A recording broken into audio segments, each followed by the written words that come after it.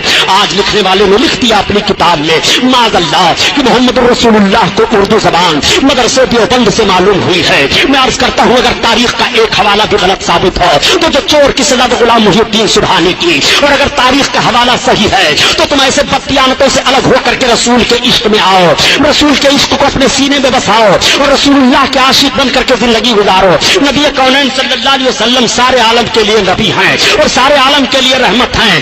ہر ایک کی زبان میرے آقا سمجھ رہے ہیں, چاہے ہندوستانی ہو اس کی بھی زبان سمجھ رہے ہیں, ایرانی ہو اس کی بھی زبان سمجھ رہے ہیں, عربی ہو اس کی بھی زبان سمجھ رہے ہیں, ساری دنیا کے انسانوں کی زبان سمجھ رہے ہیں, جانوروں کی زبان سمجھ رہے ہیں, چرندوں پرند کی زبان سمجھ رہے ہیں. اس لیے کوئی نبی کونین بن کر کے تشریف لائے ہیں وہ سب کی زبان سمجھ رہے ہیں. ارے یارو یاد رکھو حضرت آدم علیہ الصلوۃ والتسلیم کو 7 لاکھ زبانوں کا علم تھا اور اس وقت دنیا میں صرف 30,000 زبانیں بولی جا رہی ہیں, 30,000 زبانیں بولی جا رہی ہیں.